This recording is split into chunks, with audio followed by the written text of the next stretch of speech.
Alrighty, here we go, ladies and gentlemen. Good morning. It's a beautiful Sunday. This will be my 30th recording, which is pretty cool. I've been slow. I know I've been slow in the past couple ones. If you got a chance to peep the previous one, number 29, I mentioned that we just finished. No, kind of. I mean, we're already halfway through September, which is kind of crazy. But yeah, essentially, since the start of the school year, the month of August, so far in September, it's been pretty active. Just a lot of different things going. But again, as I always like to say, in a good way, being productive, and it's a good busy. So the podcast has kind of had to take a little bit of a back seat, but the good thing about me is that the ideas and topics are abundant, right? It seems like with each week, there's always just so much that catches my eye and that I want to dive into and discuss and share and all that good stuff. So the topics are there. It's just a matter of finding the right time to sit down and actually record. And then making sure I'm ready to dive into those particular topics, and then deciding, right? There are a lot of topics that I could get into, but I feel like maybe I better save it for a different time, or better save it for its own discussion, things like that. But in any case, here we are today. We're going to record. We're making it happen. I'm giving myself about 30-40 minutes just as a goal. Hopefully I can get to that mark. But if I do get to that mark, I may cut it short. We'll see, depending on how I feel, depending on if I make it that far. But anyhow, I do have a bunch of topics that I that I jotted down. I don't think I'm just gonna fire them off randomly and try to just be as concise and straight to the point about why it came up, why I wrote it down. So the first one that I jotted down was the Roman Empire. So I've been on Twitter a lot recently, and it's been a good way for me to stay informed, because I follow a lot of, let's say, independent journalists and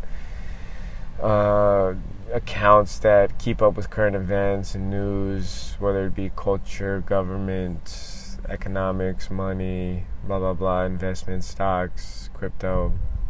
So Twitter helps me keep up to date on a lot of stuff. And then if you pay attention to the trending, that's always an interesting section as well, just to see, what the latest of the world and people are talking about.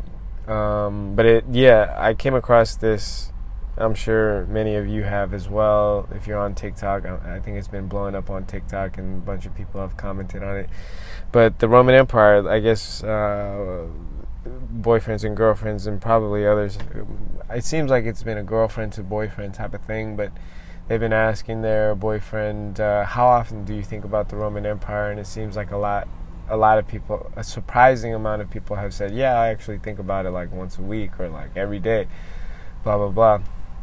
Now, I haven't dived into exactly why that might be the case, but the variety of reasons that I've heard so far is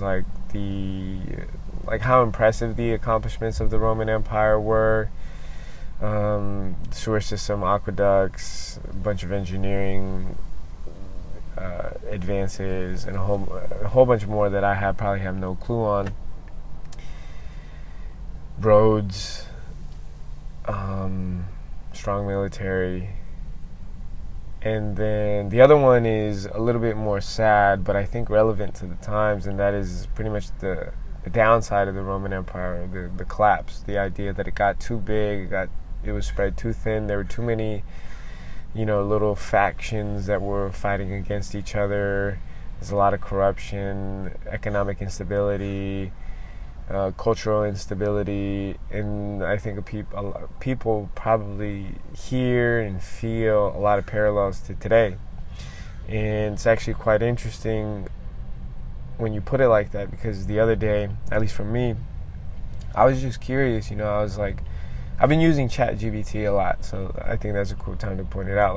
I've actually been using ChatGPT a lot to just on a lot of like how-tos and to get a deeper understanding on concepts, because my questions can be quite nuanced and it's not so easy to type that into Google. And given that ChatGPT is, a responsive artificial intelligence robot, let's say, or not a robot, but you get the idea. It's a robot on the computer, not like a physical robot. It actually, the idea is that it synthesizes all the information that it's had been fed from the internet, and it gives you, some type of thoughtful response to your question. And so I'll ask it things like, my grass looks like this right now. Based on that information, what do I need to do to prepare my grass for like new seeds, or to get my grass back looking, fresh and good, and clearing up these dead areas, blah blah blah. Or these are the supplies that I have available to me. What can I do with them? List all the things that I can do with them, right? Or here's this concept that I've been thinking about. When I make this statement, when I make this sentence, is this one grammatically correct, and does it make sense, like conceptually, right? Based on your understanding of these concepts, does this statement make sense, right? Because I'm learning a lot, so I'm trying to make sure that I understand things, and it's actually been really, really useful. So shout out to ChatGPT, and the fact that it's free at the moment is pretty cool. So if you got some really interesting questions, nuanced questions, I think it's worth taking a look. And the reason I brought it up related to the Roman Empire is I was curious, just because, again, you may hear this here and there, but it really does feel like we're in interesting times as far as the United States goes and as far as globally goes. And so I typed into GPT, can you list all the key characteristics of a empire in collapse? And it actually gave me 15. Do I want to fire them off right now? You know what? Why not? Just because I think it's good to hear. There you go. I'm going to type it in real quick.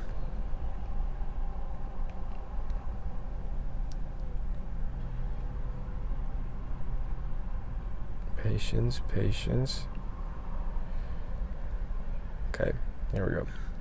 So it's probably going to list 15. Okay, so the first one is, I'm sure this is not in any particular order either, but you have economic decline, you have political instability, military weakness. This might not apply to the United States, but I think this is the only one that does not apply. The rest, they do kind of fit in. You have number 4 is rebellion and revolts, territorial loss. You have resource depletion. Maybe that one might not be so true, despite what you might hear from, let's say, the climate activists. I imagine the United States, maybe North America broadly, is probably more resource abundant than we might think, but that's totally out of my ass. So take from that what you will. You have cultural and social disintegration. That's definitely some of that. You have deteriorating infrastructure. Definitely some of that. Just the idea that all across the country you've got so many things that are, not updated.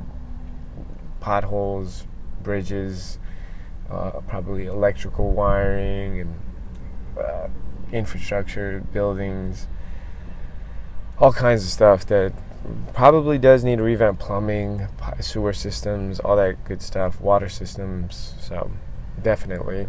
You have foreign intervention. I imagine there's definitely some of that. So essentially it says rival nations may exploit the empire's weakness or support rebels, exacerbating the collapse. This may sound like a conspiratorial thing to say, but depending on who you are, what you think, I don't think it's that far off, where nations, groups around the world that are antagonistic, or maybe have some incentive in the United States falling off, number one, are probably trying to fan the flames of our, the problems that exist in our country right now. And I don't think that's hyperbolic to say. I think that's probably a reasonable claim to get into. You have famine and disease, food shortages, famine, the spread of disease. So food shortages, not so much. Thankfully, really thankfully, I just really quickly say, like, what a blessing it is to be able to walk into most grocery stores and have access to an abundance of food. That's definitely not the case for probably, I don't know, who knows, 50, 60, 70% of the world's population. So despite all the problems, I think that's still a big blessing when you really think about it. Disease, obviously, still kind of dealing with COVID and a whole bunch of other stuff too.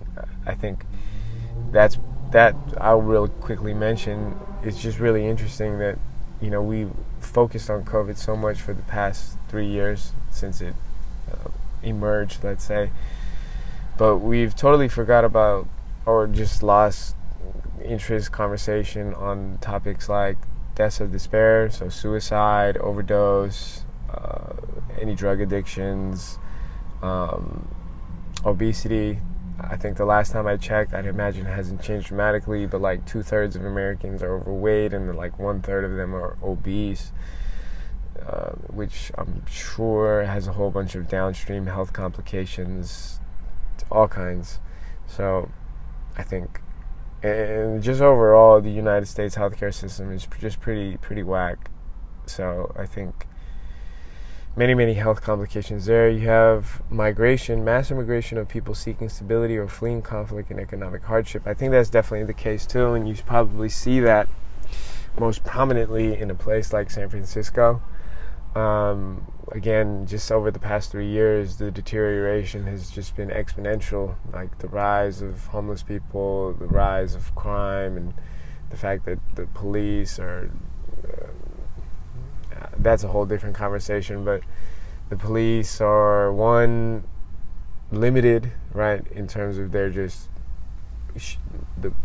the number of people in their force, right, but then just also limited in terms of what they can actually police for fear of, let's say, scrutiny and public demonization, whatever you might call it, or even just pressure from California leaders, right? I think you could safely say that California's leaders, for the most part, lean left, and a lot of the policies related to these issues lean left, and so the police are kind of, just there with their hands tied behind their back, and San Francisco is quickly deteriorating. A lot of businesses are leaving. A lot of people are leaving. A lot of people don't really like going to the city anymore. And I don't think this is hyperbolic either, because you can look really anywhere. Like, they got TikTok accounts and Instagram accounts, and people post all over, like, look what happened to my car. I just visited San Francisco for like a day, and my windows are smashed, or all my stuff is stolen, this and that. And so again, I don't think it's hyperbolic to say that a place like San Francisco, people are trying to get out. I'll just really quick, I'll try to get through the rest of them quick. So yeah, propaganda and information control, definitely 100%. And if you don't see this, then get out of your echo chamber, honestly. Go listen to somebody that disagrees with you, or disagrees with the people that you say, that is rational, that is legitimate, that is not emotional, that's not trying to fearmonger or be a grifter or just oppose the other side for the sake of opposing the other side. I think you can definitely say that mainstream media, politicians, political pundits on both sides are trying to claim that they have the truth, and that their way is the correct way, and that their ideas are the correct way, and anybody that opposes them is the enemy and evil and this and that. So the information space is actually quite turbulent, let's say. And I'll just quickly mention one thing that's come to mind that's been really helpful for me is the way it's described is really well described. Shout out to Michael Saylor, the Bitcoin guy, somebody I've learned a lot from, just not about Bitcoin, but about everything, essentially. He's, in my view, a polymath. But essentially he says that you need to be able to listen to, let's say you take 3 people, right? And you get information from all 3 of them. And from there, you create a mosaic of the information that they've presented to you, and you try to find the, what are they called?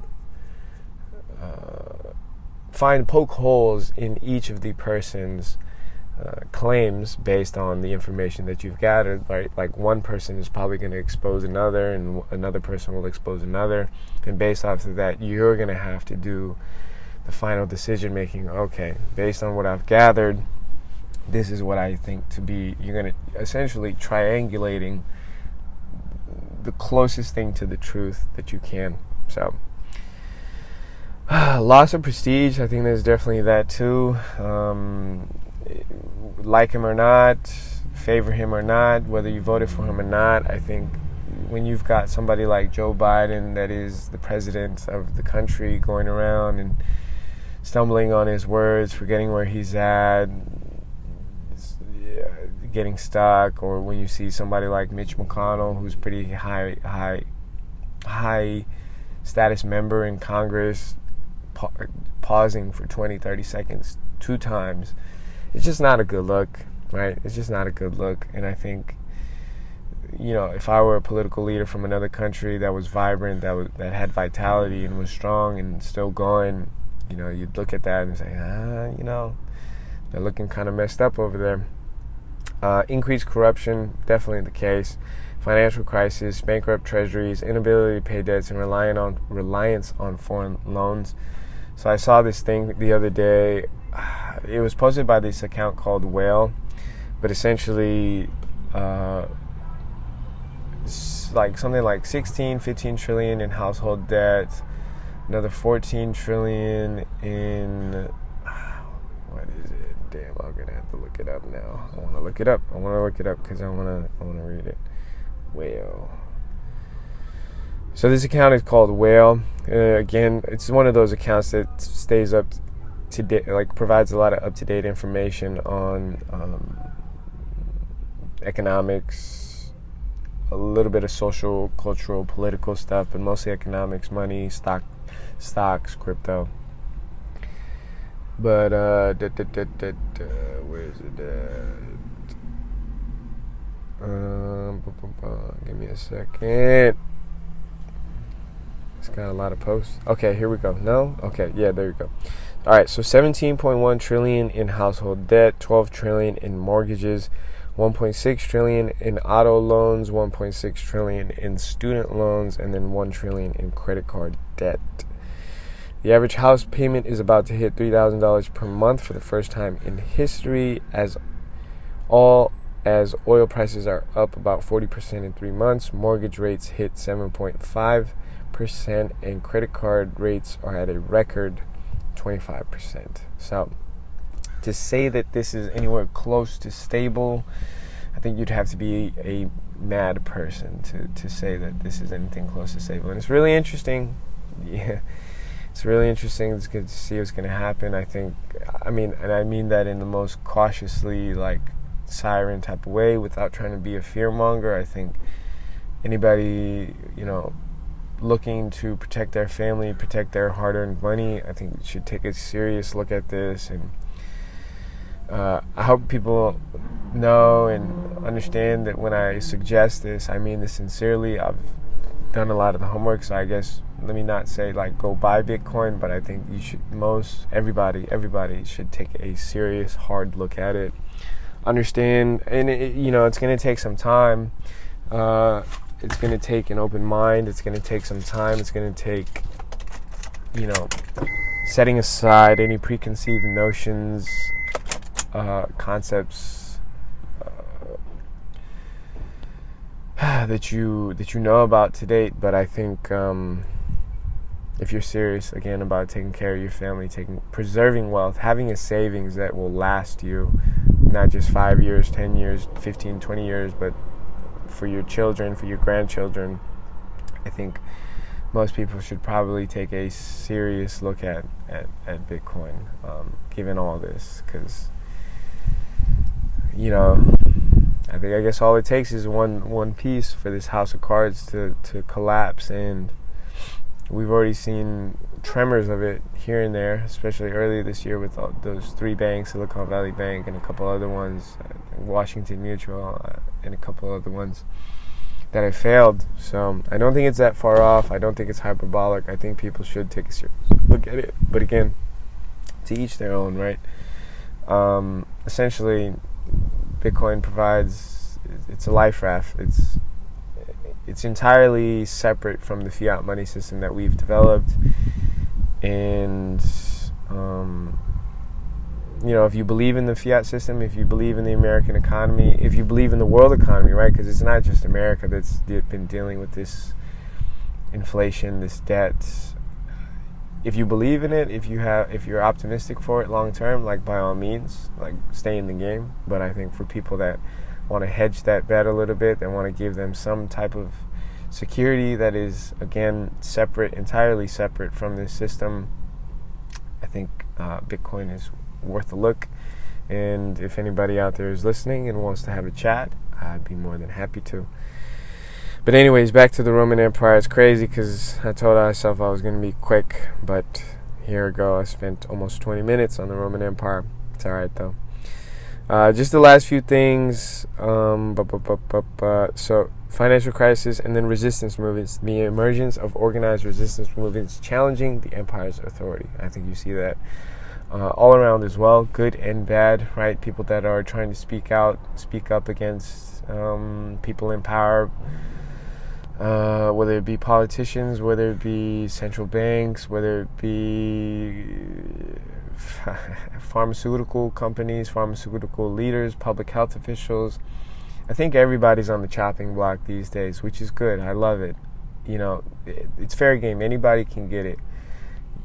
If you're not able to convince me through the information that you provide, if you have to convince me through coercion and manipulation and shaming, and your credibility is almost destroyed. Just because people are so fed up, people are so tired of being lied to, given bullshit, being misled, being promised a whole bunch of things, and then just blatantly turn on those promises. I think now more than ever, authenticity, honesty, just tell me who you are, what you're trying to do is more important than ever. And again, whether you like them or not, whether you agree with them or not, I think any reasonable person looking at this objectively would recognize that this is a big reason why. A couple things. People like Vivek Ramaswamy are emerging, right? Last year, most people had no clue who this guy was, and all of a sudden, he's a legitimate Republican candidate, so much more so than people like Ron DeSantis, Mike Pence, the guy from New York that really doesn't like Trump, and there's a couple more, Nikki Haley, I think, I don't know. There's a couple more that I don't know of for sure, but those, like Ron DeSantis, big person, big Florida Republican governor, and then all of a sudden, this guy comes out of nowhere, Vivek Ramaswamy, is just a legitimate competitor, right? And then you've got, on the Democratic side, you've got somebody like RFK Jr., who, once again, agree with him or not, I suggest you actually try to listen to what this guy is talking about versus maybe you might have heard that he's anti-vax, he's a conspiracy theorist, blah, blah, blah, which may be true. But don't let the claims that he is solely that take away from all the other things that he's trying to talk about. Because once again, on the Democratic side, and even on the Republican side, he's been gaining a lot of support. Why? Because he actually understands people. He understands that government needs dramatic change, that government has lied to regular working class people for so long. There is corruption, and he just tells it like it is. He calls out pharmaceutical companies. Again, is he entirely anti-vax? I don't know. Like, maybe he agrees with some of them, but I think the point is he is a legitimate contender, and for whatever reason, the Democratic Party does not like this guy. And the third thing that I wanted to bring up from all this is the Democratic Party always has not tried to, let's say establishment Democrats have not tried to earn the people's vote. Instead, this is what it seems like, this is what I've heard from many different people unrelated to each other, so again, triangulating my information here. But the Democratic Party, their strategy for earning votes has essentially been, Donald Trump is a threat to our democracy, and if you believe that, vote for us. That's it, essentially, if you really had to narrow it down. They offer no substantive reform, change, anything, right? And I think the past 2 years is a great example of that. Joe Biden campaigned on a whole bunch of these progressive issues, saying we're going to do this, we're going to do this, we're going to do this. Please just don't elect Donald Trump. Student loans, $15 minimum wage, healthcare. I forget what it's called exactly. I haven't thought about the healthcare thing for a while, but I think it's essentially not free, maybe not free, but like some type of public option. There you go, right? Where you pay your taxes and your medical expenses are highly subsidized, right? In return. Now you still have access to your private stuff, but if you want the public option, then highly subsidized. And that I guess the reason I brought all this up is people want authenticity, right? People want authenticity. People stop. People do not want the flowery language anymore. They're tired of being lied to, essentially. So I forget what I was going with that, but anyways, Vivek Ramaswamy, RFK Jr. Is there anybody else that seems to be a legitimate contender? Oh yeah. Yes, I was talking about resistance movements. There you go, the last piece of this.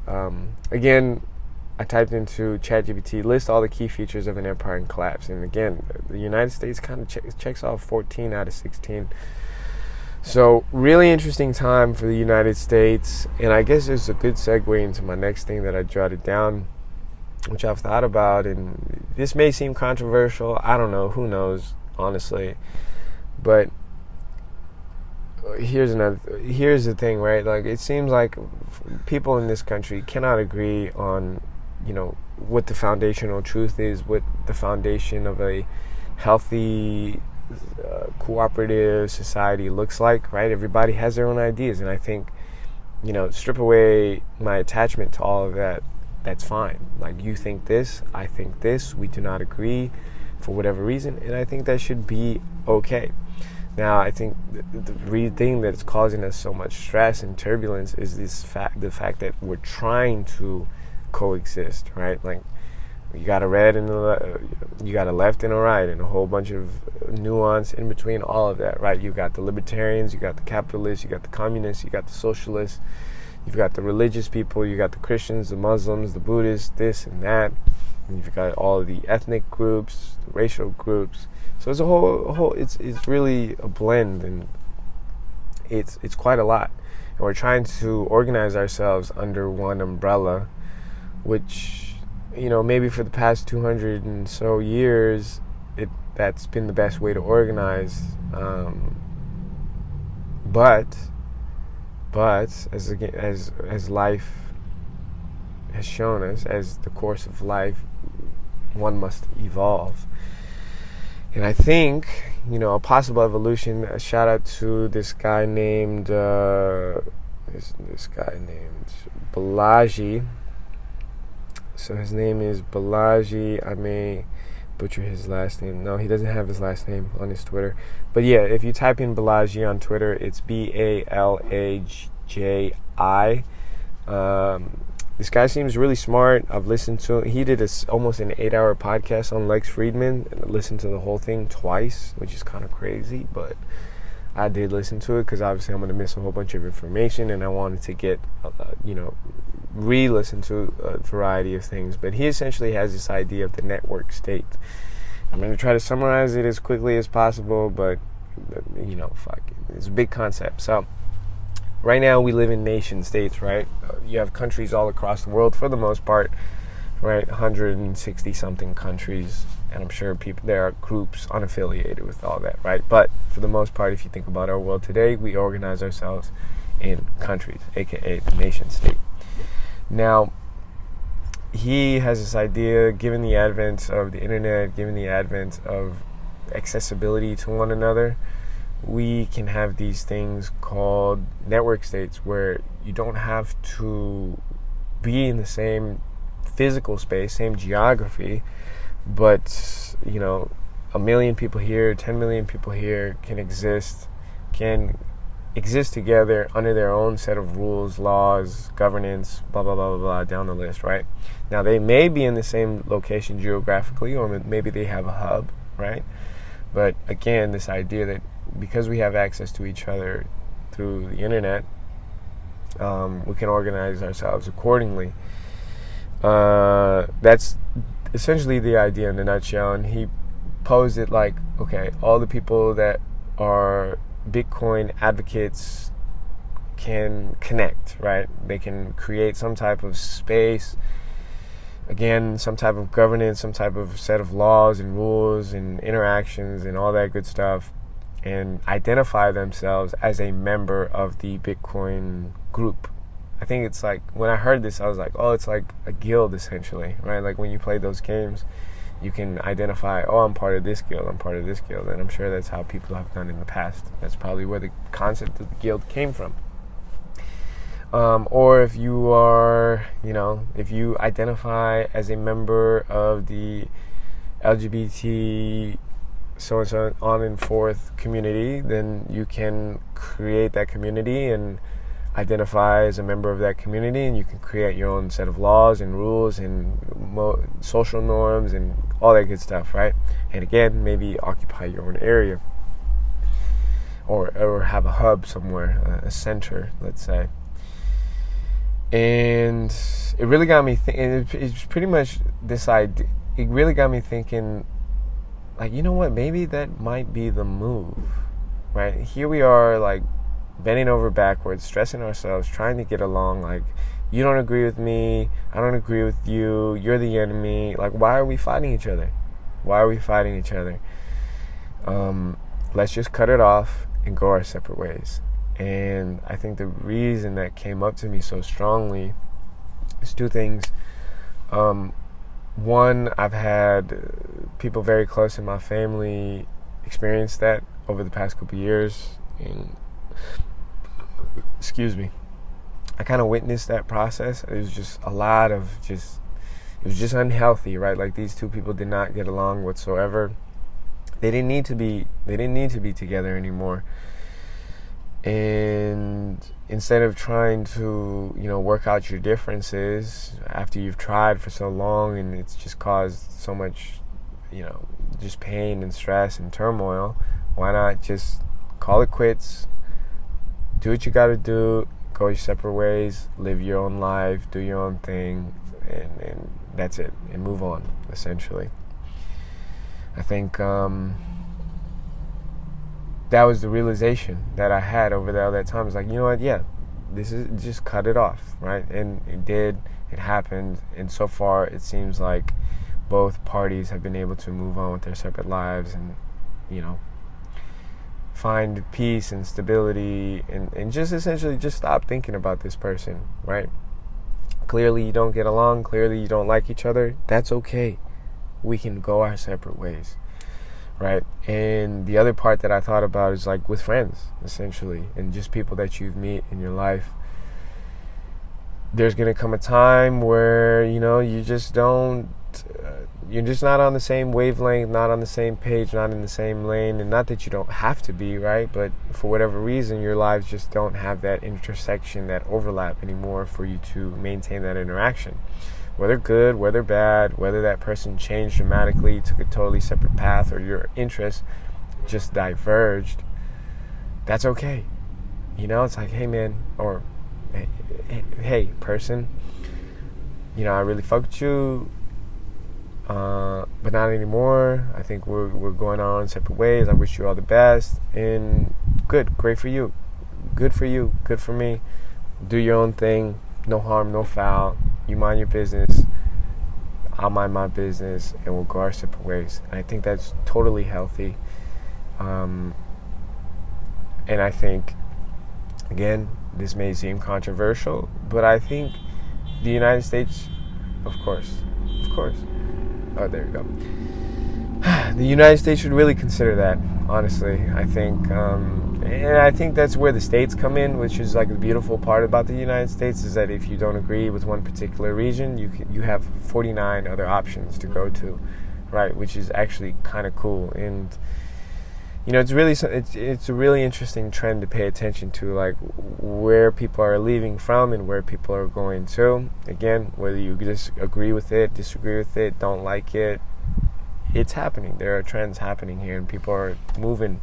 People are trying to find the best place for them. And so I think if we continue down that direction, you can even expand that again to like real specifics, like this is the Bitcoin group, this is the Ethereum group, this is the people that want to buy the government's digital currency, this is the people that support LGBTQ plus I think it's something worth serious consideration. Once again, you're fighting each other constantly just to get along, just to coexist, when if you just separated, just cut it off, do your own thing, I'll do my own thing, and just see how it goes. I think it's worth consideration. Maybe controversial, I don't know, but anyhow, something to think about. And I kind of already touched upon a lot of this, but I'll just quickly say the inflation stuff. So recently I shared this thing from Paul Krugman on my Instagram. If you follow me on Instagram, you may have seen it. But this guy named Paul Krugman, I don't know his background too much, but essentially he's a pretty well-known, famous economist, won a Nobel Prize for something. But he posted on his Twitter this past week that that inflation is in fact going down, and the idea of people saying it's not, we should it's not, we're nowhere near 2%, like all those people are crazy, and you're just a loon for thinking that inflation is going down. And he posted this chart that excludes, it's a fucking joke, man, it excludes food, housing, energy, and used cars, as if most regular people don't need any one of those things. Like, yeah, we don't need to include those things in our inflation calculation because they're lagging data and this and that. Like, get the fuck out of here, you bitch. You're a fucking clown. You just blatant gaslighting. And then I think like a couple days prior, like the week prior, I shared this tweet from Joe Biden's account, because I know, again, whether you agree with him or not, he definitely ain't putting out these tweets. But he says some shit. Let me read it, because it's just, this is the type of shit that just makes people's blood boil. Like, it's a slap in the face to the regular person breaking their back, working every day just to make ends meet, and you got motherfuckers posting shit like this. He says, Vice President Kamala Harris and I came into office determined to change the economic direction of the country and grow the economy from the middle out and bottom up. Our plan is working. We're advancing equity in everything we do and making unprecedented investments in America. Like, just get out of my face with that bullshit. And yes, I understand I'm emotional. This is me speaking personally, but I'm pretty sure this is how most people, regular people, all across the country feel when they see some dumb shit like that. And I'll give you a quick example that I actually wanted to bring up. I didn't jot it down, but I thought is quite indicative of all this. So here's kind of how I'm triangulating my information. Like, I listen to a lot of different podcasts, a lot of different people, right, left, libertarian, anarchist, communist, socialist, capitalist, big business, small business, regular person, CEO, da-da-da-da-da. I'm getting my information from everywhere, okay? But then, I'm like 4 or 5 times a week, I'm in the sauna, okay? And usually there's a couple other people in the sauna.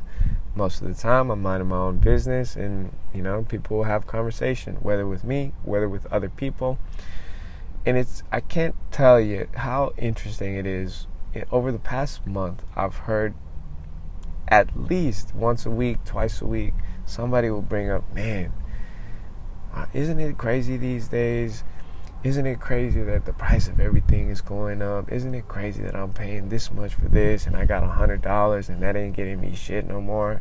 And all these corrupt, and they sending hundreds of billions of dollars to Ukraine and we ain't getting shit and the roads ain't shit and this and that. And I'm just like, man, this is it.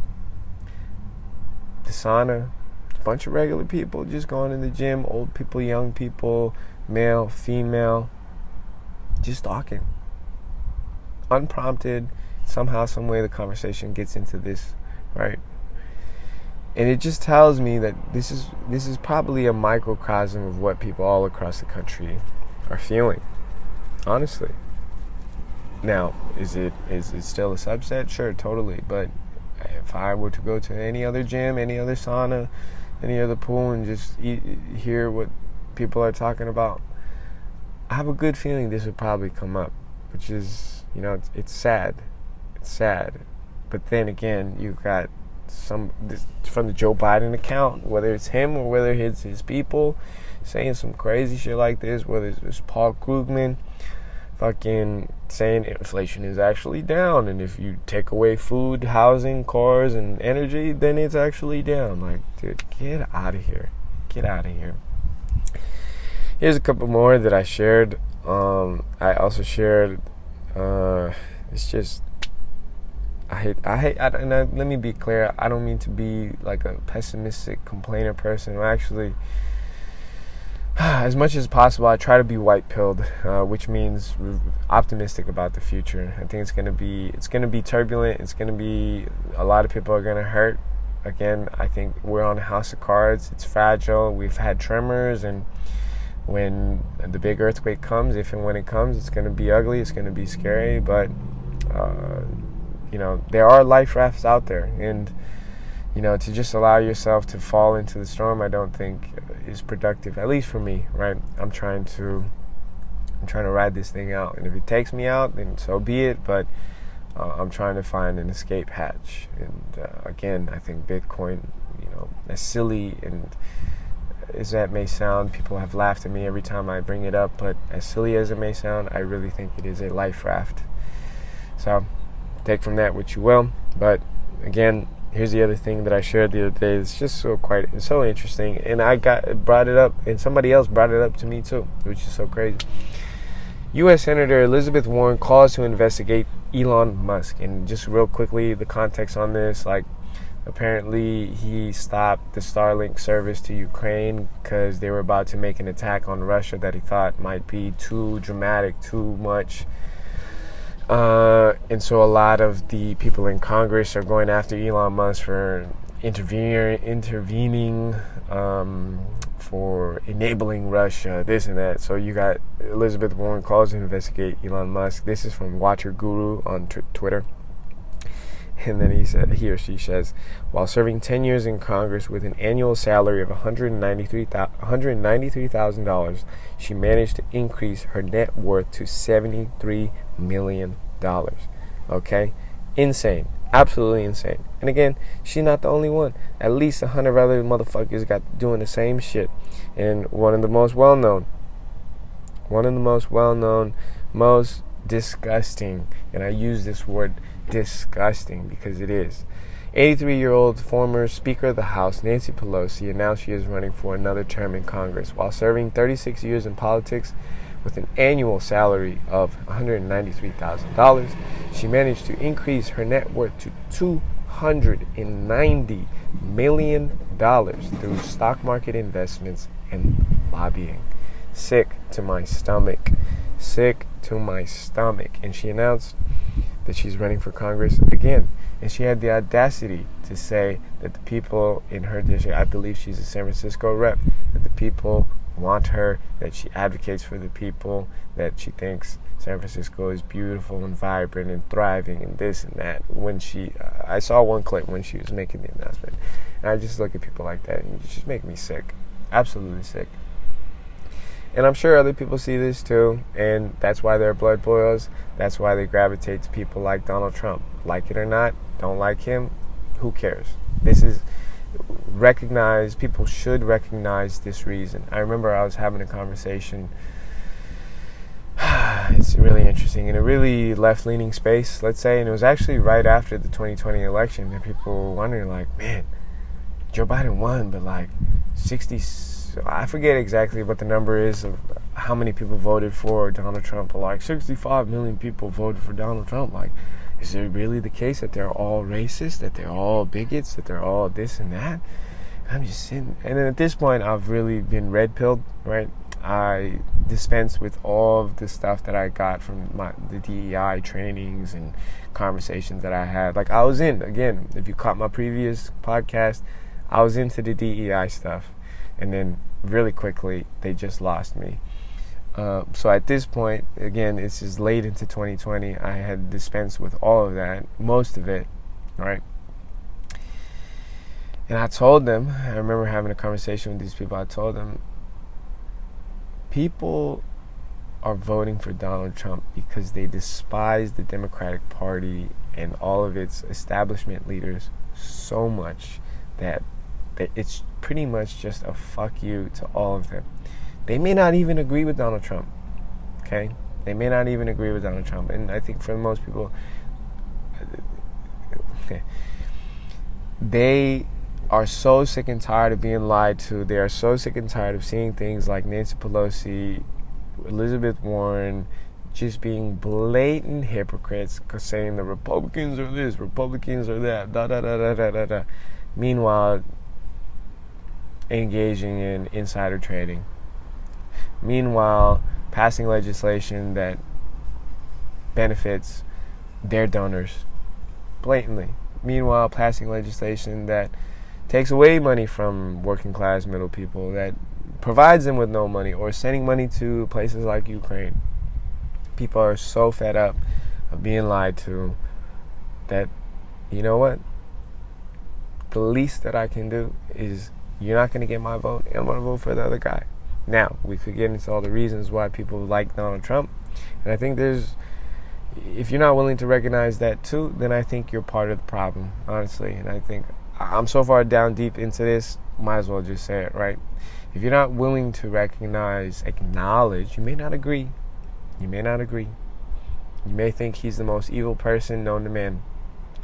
But if you're not willing to acknowledge why 60 million people, for a variety of reasons, would be willing to vote for Donald Trump, then I think you are also part of the problem. Sorry. It's just the way it is. That's not the way it is. That's how I see it. And I think a lot of other reasonable, rational people would probably say the same thing. So, the inflation thing, that's kind of how I got into it. I think it's going to be really spicy because I don't see it getting any better. Inflation is just not an occurrence happening in the United States. It's happening around the world, and more people are looking for somewhere, some place to store their money, so that their hard-earned money, their economic energy is not being eroded, because that is what's happening. You put more money into the system, price of everything goes up, your purchasing power goes down, and your money is being eroded. Like it or not, your $100,000, your $10,000, your $100, what it is today was not the same as it was 2 years ago, 3 years ago. It's not going to be the same a year from now, 2 years from now. So we all have choices to make, essentially. And it's going to be a very spicy time. It's going to be turbulent. But again, I'll conclude with this. I really, really think people should take a serious, hard look at what is Bitcoin, what is money, what does it mean to store value, what does it mean to save money, Why does inflation happen? What does it mean when your purchasing power is being eroded? What does it mean when the money supply is being diluted? What is the role of central banks? Why is there even a central bank to begin with? Why do I need a third-party intermediary to send transactions, to do transactions between two private parties? Da-da-da-da-da. It's a rabbit hole, and it's not just about making money. It's not just crypto. It's, let me be specific, it is Bitcoin. So I think people should take a serious, hard look at it. Something to think about. And last thing, I'll just really quickly say that since I'm just in that mode, I'm on the path, so I might as well throw it out there. RFK Jr., again, like him or not, disagree with him, whatever, it doesn't matter. Apparently, he posted on his Twitter the other day that he had a scary event. Let's say there was a person armed that was trying to approach him at one of his recent events. Luckily, his people and other people were able to stop this person before getting close enough to him. But he did mention in his tweet that he is the only presidential candidate that the current president has denied Secret Service to. Let me say that one more time. He's the only presidential candidate that the current president, so therefore Joe Biden, has denied Secret Service to. Which, take from that what you will. This is Robert F. Kennedy Jr. So he has, if you know history, the United States history somewhat, you'll know that his uncle, JFK, and his father, RFK, were both assassinated. So I think he has reasonable worries there. And once again, he poses a threat to the Democratic establishment Democrats because he calls them out on their bullshit. He is not afraid to tell it like it is. And he's gaining traction amongst regular people.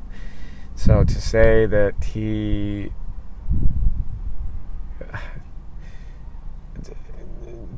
take that in consideration and know that, yeah, the Biden or his administration is denying Secret Service to RFK, it's pretty sus, man. It's pretty sus. So take from that what you will.